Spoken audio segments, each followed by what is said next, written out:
ओम गणेशाय नमः। ओम नमः शिवाय। प्रेम से बोलिए विघ्नहर्ता की जय, भगवान भोलेनाथ की जय, माँ पार्वती की जय। नमस्कार भक्तगण, भगवान भोलेनाथ माँ पार्वती की कृपा आप सभी पर बनी रहे। आज हम सुनेंगे सोमवार व्रत के दिन सुनी जाने वाली सोमवार व्रत की पावन कथा। तो आइए मन में भगवान भोलेनाथ माँ पार्वती का स्मरण करते हुए सुनते हैं सोमवार व्रत की पावन कथा। एक साहूकार बहुत अधिक धनवान था। उसके पास धन आदि की कोई कमी नहीं थी। साहूकार के पास सभी सुख और ऐश्वर्य के साधन थे, किंतु उसको एक ही दुख था कि उसके कोई औलाद नहीं थी।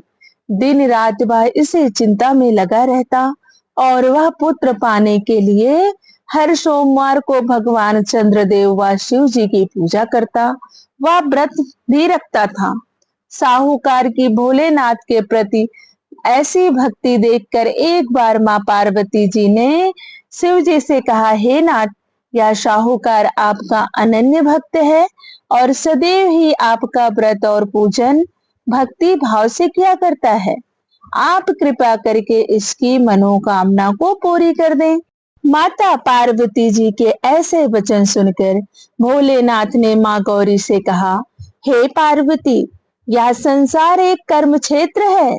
यहाँ जो भी जैसा कार्य करता है उसे वैसा ही फल मिलता है, अर्थात जैसा कार्य मनुष्य करता है वैसा ही परिणाम भोगता है। किंतु माता पार्वती आग्रह पूर्वक बोली, हे महादेव, यह आपका अनन्य भक्त है। यदि इसको कोई भी दुख है तो आपको उसे अवश्य दूर करना चाहिए। यदि आप अपने भक्तों की मनोकामनाएं पूरी नहीं करेंगे तो क्यों मनुष्य आपकी भक्ति सेवा व पूजन करेंगे। माता पार्वती जी के इस आग्रह को सुनकर शिव जी ने कहा, हे शिवे, इस साहूकार के कोई पुत्र नहीं है, इसी कारण यह दिन रात चिंतित व दुखी रहता है। इसके भाग्य में संतान न होने पर भी मैं इसे पुत्र प्राप्ति के लिए वरदान देता हूँ, किंतु इसका पुत्र केवल 12 वर्ष तक ही जीवित रह सकता है, इसके बाद वह मर जाएगा। इससे अधिक मैं इस साहूकार के लिए कुछ भी नहीं कर सकता। माता पार्वती और भोलेनाथ के द्वारा की गई इन बातों को साहूकार सुन रहा था। उसे यह सारी बातें सुनकर ना कोई खुशी हुई और ना ही कोई दुख। वह पूर्वत यानी उसी प्रकार शिव जी की पूजा व व्रत करता रहा। कुछ समय पश्चात साहूकार की पत्नी गर्भवती हो गई और 10वें महीने में उसने एक बहुत ही सुंदर पुत्र को जन्म दिया। साहूकार के घर में बहुत खुशियां मनाई गई, किंतु साहूकार ने अपने पुत्र की 12 वर्ष की उम्र जानकर कोई खुशी प्रकट नहीं की और इस संबंध में किसी को कोई भेद भी नहीं बतलाया। वह बालक धीरे धीरे बड़ा होने लगा। जब वह बालक 11 वर्ष का हो गया तो बालक की माता ने साहूकार से उसके विवाह के लिए कहा, लेकिन साहूकार को भगवान भोलेनाथ और माता पार्वती द्वारा कही गई वह बातें याद थी कि मेरे पुत्र की आयु सिर्फ 12 वर्ष है। उसने मन में विचार किया कि अगर मैंने अपने पुत्र का विवाह कर दिया तो किसी की पुत्री का जीवन बर्बाद हो जाएगा, इसलिए मैं अपने बेटे को काशी जी पढ़ने भेजूंगा, क्योंकि भगवान भोलेनाथ का दिया हुआ है और मैं चाहता हूँ कि आखिरी समय या वहीं पर बिताए। मन में ऐसा स्मरण करते हुए उसने अपनी पत्नी से कहा कि मैं अभी इसका विवाह नहीं करूंगा, मैं इसे काशी जी पढ़ने के लिए भेजूंगा। साहूकार ने अपने साले को बुलाकर कहा कि तुम इस बालक को काशी जी पढ़ने के लिए ले जाओ और इसे विधिवत शिक्षा ग्रहण कराओ। साहूकार ने उसको बहुत सा धन देकर कहा कि रास्ते में जहां कहीं भी ठहरो वहां यज्ञ और ब्राह्मणों को भोजन कराते जाना। इस प्रकार वह दोनों मामा भांजे रास्ते में यज्ञ करते, दान देते तथा ब्राह्मणों को भोजन कराते हुए जा रहे थे। रास्ते में एक शहर पड़ा। उस शहर में राजा की कन्या का विवाह था। एक अन्य राजा का लड़का बारात लेकर आया था, लेकिन वह एक आंख से काना था। लड़के के माता पिता को इस बात की चिंता थी कि कहीं काने वर को देखकर कन्या के माता पिता विवाह में किसी प्रकार की अड़चन न डाल दें। इसी कारण जब उन्होंने साहूकार के अति सुंदर बेटे को देखा तो उनके मन में विचार आया कि क्यों ना इस लड़के से विवाह का कार्य पूर्ण करा लिया जाए। यह विचार कर उसने लड़के और उसके मामा से कहा कि यदि आप फेरे व कन्यादान का कार्य पूर्ण करा देंगे तो आपकी बड़ी कृपा होगी और हम आपको बहुत सारा धन उपहार के रूप में देंगे। शाहूकार के लड़के और उसके मामा ने इस बात को स्वीकार कर लिया था। विवाह का काम भली प्रकार से पूरा हो गया। जब वह लड़का जाने लगा तो उसने चुपके से राजकुमारी की चुनरी पर लिख दिया कि तेरा विवाह तो मेरे साथ हुआ है, लेकिन जिसके साथ तुझे भेजा जाएगा वह एक आंख से काना है। मैं काशी जी को जा रहा हूँ। राजकुमारी ने जब इस प्रकार लिखा पाया तो उन्होंने काने राजकुमार के साथ जाने से मना कर दिया और कहा कि यह मेरा पति नहीं है। मेरा विवाह जिसके साथ हुआ है वह काशी जी गया है। राजकुमारी के माता पिता ने यह सब जब सुना तो उसने अपनी कन्या को विदा करने से इनकार कर दिया। बारात वापस चली गई। उधर साहूकार का लड़का और उसका मामा काशी जी पहुंचे। वहां लड़के ने पढ़ना शुरू किया तथा अपना अतिरिक्त समय मामा भांजा यज्ञ दान आदि में व्यापित करने लगे। इस प्रकार कई महीने बीत गए। जब लड़के की उम्र 12 साल की हुई तो उस दिन लड़के के मामा ने यज्ञ का आयोजन कर रखा था। अचानक ही लड़के की तबीयत खराब हो गई। लड़के ने अपने मामा से बताया कि आज उसकी तबीयत नहीं ठीक है, तो लड़के के मामा ने कहा अंदर जाकर सो जाओ। लड़का अंदर जाकर सो गया। थोड़ी देर बाद लड़के के प्राण पखेरु उड़ गए।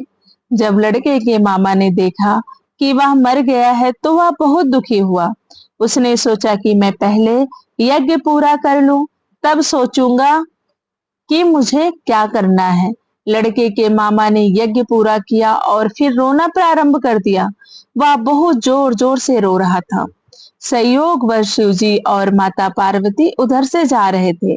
पार्वती जी ने भगवान भोलेनाथ से कहा, हे नाथ, कोई दुखी व्यक्ति रो रहा है, उसके कष्टों को दूर कर दो। तब शिव जी और पार्वती जी वहां पहुंचे तो उन्होंने देखा कि वहां पर एक लड़का मरा पड़ा है। तब पार्वती जी देखते ही लड़के को पहचान गई और भगवान भोलेनाथ से उस लड़के के मरने का कारण पूछने लगी। बोली, हे भगवान, यह तो आपका दिया हुआ है, यह इतनी जल्दी कैसे मर सकता है। तब शिव जी ने पार्वती जी को समझाया, हे गौरी, इस लड़के की आयु इतनी ही थी, ये अपनी आयु पूरी कर चुका है। तब पार्वती जी ने विनम्रता पूर्वक कहा, महाराज, कृपया करके आप इस लड़के को जीवित कर दीजिए, नहीं तो इसके माता पिता इसके वियोग में तड़प तड़प कर अपनी जान दे देंगे। माता पार्वती की बात सुनकर शिव जी ने लड़के को पुनः जीवित कर दिया। शिव जी की कृपा से लड़का जीवित हो गया। शिव शंकर व माता पार्वती शिव धाम को चले गए। शिक्षा पूरी होने के पश्चात लड़का और उसका मामा पहले की तरह यज्ञ करते ब्राह्मणों को भोजन तथा दक्षिणा देते हुए अपने घर की ओर चल दिए। रास्ते में दोनों उसी शहर में आए जहां उस लड़के की शादी हुई थी। वहां पहुंचकर दोनों ने यज्ञ करना शुरू कर दिया। जब वे दोनों यज्ञ कर रहे थे तो उस लड़के के ससुर यानी वहां के राजा ने, जो उधर से घोड़े पर सवार होकर अपने सेवकों के साथ जा रहे थे, उसने लड़के को पहचान लिया। राजा ने महल में ले जाकर दोनों की खूब सेवा की। कुछ समय पश्चात राजा के महल में रहने के बाद लड़के ने राजा से जाने की आज्ञा ली। राजा ने अपनी लड़की को लड़के के साथ विदा किया और साथ में बहुत सा धन एवं दास दासियों को भी भेजा।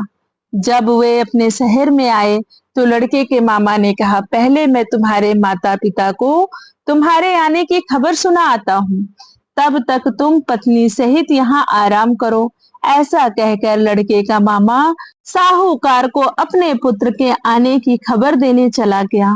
घर जाकर उसने देखा कि उसके बहन और बहनोई छत पर बैठे हुए हैं और उन्होंने यह प्रण कर रखा है कि यदि उनका बेटा जीवित लौट आया तो वह छत से नीचे उतर आएंगे, नहीं तो छत से कूदकर अपने प्राण त्याग देंगे। लड़के के मामा ने यह समाचार उन्हें सुनाया कि उनका लड़का जीवित लौट आया है तो उन्हें विश्वास नहीं हुआ। तब लड़के के मामा ने शपथ खाकर कहा कि आपका पुत्र अपनी स्त्री और बहुत सा धन और दास दासियों सहित घर आया है। तब साहूकार और उसकी पत्नी छत से नीचे उतर आए तथा प्रसन्नता के साथ अपने बेटे और बहू का स्वागत किया। सभी प्रसन्नता के साथ रहने लगे। इस प्रकार भक्ति भाव से जो भी प्राणी सोमवार के व्रत की कथा का पालन करता है तथा प्रेम पूर्वक इस कथा को सुनता या पढ़ता है तो उसके सभी कष्ट दूर होते हैं, सारी मनोकामनाएं पूर्ण होती हैं और इस लोक में सभी सुखों और सुविधाओं को भोग कर अंत में उसे शिवलोक की प्राप्ति होती है। प्रेम से बोलिए भगवान भोलेनाथ की जय, माँ पार्वती की जय। आइए अब श्रवण करते हैं शिव चालीसा का। श्री गणेश गिरजा सुवन मंगल मूल सुजान, कहत अयोध्या दास तुम देहु अभय वरदान। जय गिरजापति दीन दयाला, सदा करत संतन प्रतिपाला। भाल चंद्रमा शोहत नीके, कानन कुंडल नाग फनीके। अंग गौर सिर गंग बहाए, मुंड माल तन छार लगाए। वस्त्र खाल बागंबर सोहे, छवि को देखे नाग मुनि मोहे। मैना मात की है दुलारी, बाम अंग शोहत छवि न्यारी। कर त्रिशूल शोहत छवि भारी, करत सदा शत्रु अनिचयकारी। नंदी गणेश सोहे ताह कैसे, सागर मध्य कमल है जैसे। कार्तिक श्याम और गणराऊ, या छवि को कही जात न काऊ। देवन जब ही जाए पुकारा, तब ही दुख प्रभु आप निवारा। किया उपद्रव तारक भारी, देवन सब मिल तुम्हें जुहारी। तुरस खडानन आप पठायो, लो निमेष महामारी गिरायो। आप जलंधर असुर संघारा, सूयस तुम्हारे विदित संघारा। त्रिपुरासुर सन युद्ध मचाई, सब ही कृपा कर लीन बचाई। किया तपहि भागीरथ भारी, पूरब प्रतिज्ञा तसु पुरारी। दानिन महा तुम सम को नाही, सेवक स्तुति करत सदाहि। वेद नाम महिमा तो गाई, अकद अनादि भेद नहीं पाई। प्रगट उदधि मंथन में ज्वाला, जरे सुरासुर भय बिहाला। कीन दया तह कर सहाई, नीलकंठ तब नाम कहाई। पूजन रामचंद्र जब कीन्हा, जीत के लंक विभीषण दीन्हा। सहस कमल में हो रहे धारी, कीन प्रतीक्षा तब ही पुरारी। एक कमल प्रभु राख्यो जोई, कमल नयन पूजन चाह सोई। कठिन भक्ति देखे प्रभु शंकर, भय प्रसन्न दिए इच्छित वर। जय जय जय अनंत अविनाशी, करत कृपा सबके घटवासी। दुष्ट सकल नित मोहि सतावे, भ्रमत रहे मोहि चैन न आवे।